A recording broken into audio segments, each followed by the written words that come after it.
जी, अभी पीएसओ का fourth quarter का रिज़ल्ट आना है। तो क्योंकि ऑयल प्राइसेस जो क्वार्टर ऑन क्वार्टर हैं वो बढ़ गई थी। अभी अगर मैं बात करूं फोर्थ क्वार्टर की, तो ऑयल अरब लाइट जो था वो 42.66 का था फोर्थ क्वार्टर में, और थर्ड क्वार्टर में था 29.85 का। तो इससे एक्स रिफाइनरी प्राइसेस भी बढ़ जाती हैं, और इनके पास इन्वेंट्री पड़ी हुई होती है, वो जब उसके ऊपर दोबारा कैलकुलेशन करते हैं रिकॉर्ड करने के लिए, तो इन्वेंट्री गेन्स आ जाते हैं। पीएसओ के ऊपर बेसिकली जो पीएसओ का स्टॉक है वो इसी बात पे चल रहा होता है कि इन्वेंट्री गेन है, इन्वेंट्री लॉस आ रहा है, बहुत वेरिएबल इसका वो बॉटम लाइन आती है। अभी जो हम लोग एक्सपेक्ट कर रहे हैं इसकी बॉटम लाइन फोर्थ क्वार्टर में, वो तकरीबन 32.8 रुपये की कर रहे हैं। ये भी नंबर चेंज हो सकता है, आगे पीछे हो सकता है। इसमें जो मेजर जो कोर अर्निंग है इसकी वो 12.8 रुपीज़ की है, जो कोर अर्निंग इसके बिजनेस से आ रही है। इसका जो इन्वेंट्री गेन है वो तकरीबन 20 रुपये का आ रहा है। वहाँ से पीएसओ की अर्निंग मेजर क्वांटम जो है वो वहाँ से आ रहा है। इसके अलावा अगर हम इसका देखें, जो 12.8 रुपये की अर्निंग आ रही है, वो इसके मोगैस के और एचएसडी के जो प्रोडक्ट सेल है, प्रोडक्ट वॉल्यूम्स हैं, वो ग्रोथ आ रही है, उसकी वजह से इसको फ़ायदा हो रहा है वहाँ से। क्योंकि प्राइसेस आपने देखा काफ़ी अर्से से बढ़ नहीं रही, जो गवर्नमेंट है वो प्राइसेस नहीं बढ़ा रही, तो जो पुश है वॉल्यूम का वो मेंटेन है, तो डबल ग्रोथ वॉल्यूम्स में ग्रोथ हो रही है।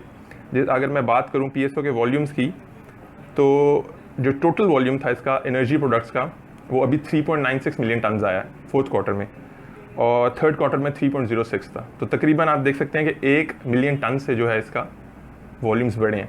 तो यहाँ से इसको बहुत फ़ायदा हुआ है, और मेजर जो है वो जैसा कि मैंने बताया इन्वेंट्री गेन से आ रहा है। तो इसकी फुल ईयर की अर्निंग अगर हम देखा जाए कि पिछले क्वार्टर में इसको लॉस आया था, 7 रुपये 85 पैसे का लॉस आया था।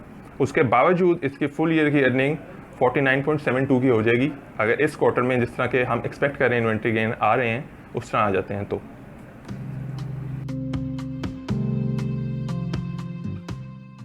जी, अभी तक ये 5 रुपये का डिविडेंड दे चुका है 9 मंथ्स में, और हम एक्सपेक्ट ये कर रहे हैं कि क्योंकि जो उसका अर्निंग का मेजर पोर्शन आ रहा है, चंक जो आ रहा है वो इन्वेंट्री गेन से आ रहा है, तो रियलाइज़ नहीं हुआ वो अभी। इस वजह से हम एक्सपेक्ट कर रहे हैं कि इसके पास कैश की, आपको पता है इसको सर्कुलेट की वजह से इसको काफ़ी कैश की प्रॉब्लम्स रहती हैं, तो 5 रुपये का ही डिविडेंड ये मोस्ट प्रॉब्ली 5 रुपये का डिविडेंड ये देगा जो हम एक्सपेक्ट कर रहे हैं। तो टोटल डिविडेंड इसका इस तरह 10 रुपये हो जाएगा, और अर्निंग इसकी जैसा मैंने बताया 49.72 की हो जाएंगी।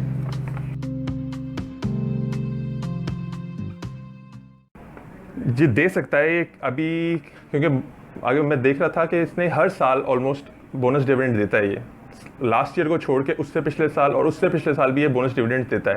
तो इस दफ़ा अगर मैं मार्केट रूमर्स पे जाऊं तो डिविडेंड की बोनस डिविडेंड की बात हो रही है, लेकिन इस पर अभी हम कुछ कह नहीं सकते। दे भी सकता है, नहीं भी दे सकता, क्योंकि आपको पता है बोनस टैक्स लगा हुआ है, तो कंपनी थोड़ी सी रिलक्टेंट होती हैं बोनस डिविडेंड देने से, तो इसलिए ये कंपनी डिस्क्रिप्शन है।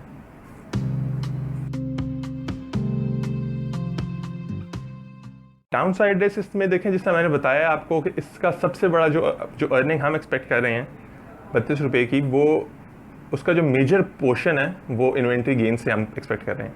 अब जितना हम एक्सपेक्ट कर रहे हैं, ऑल्दो कि हमने अपना जो अजम्पशंस हैं वो मैनेजमेंट के जो मैनेजमेंट से हमारी बात हुई है उसके इन लाइन रखा हुआ है, लेकिन हो सकता है कि इन्वेंट्री गेन्स कम आ जाएँ, तो इससे जो है इसकी अर्निंग भी सिग्निफिकेंटली अपवर्ड या डाउनवर्ड रिवाइज हो सकती हैं। तो इसमें जो एक मेजर रिस्क है इसकी अर्निंग में वो इन्वेंट्री गेन का ही है। तो जिस तरह मैं आपको बता रहा हूँ कि 32 रुपये की अगर अर्निंग है तो उसमें से 20 रुपये इसका इन्वेंट्री गेन का आ रहा है, तो 20 रुपये में से अगर वो 20 रुपये रिड्यूस होकर 5 रुपये हो जाएगा तो 17 रुपये की अर्निंग हो जाएगी, जो कि बहुत एक ह्यूज डिफरेंस है। ये इसके अंदर एक मेजर रिस्क है। अगर हम सुपर टैक्स की बात करें, जो नेगेटिव इम्पैक्ट बॉटम लाइन पर पड़ेगा पीएसओ की, तो वो अगर हम नंबर पर बात करें तो तकरीबन 600 मिलियन का नंबर सुपर टैक्स का आ रहा है।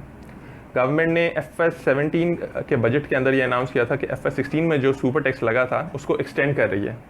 हालांकि सुपर टैक्स FS17 में अनाउंस हुआ है, लेकिन ये जो कंपनीज हैं वो फोर्थ क्वार्टर में बुक कर लेंगी इस क्वार्टर में।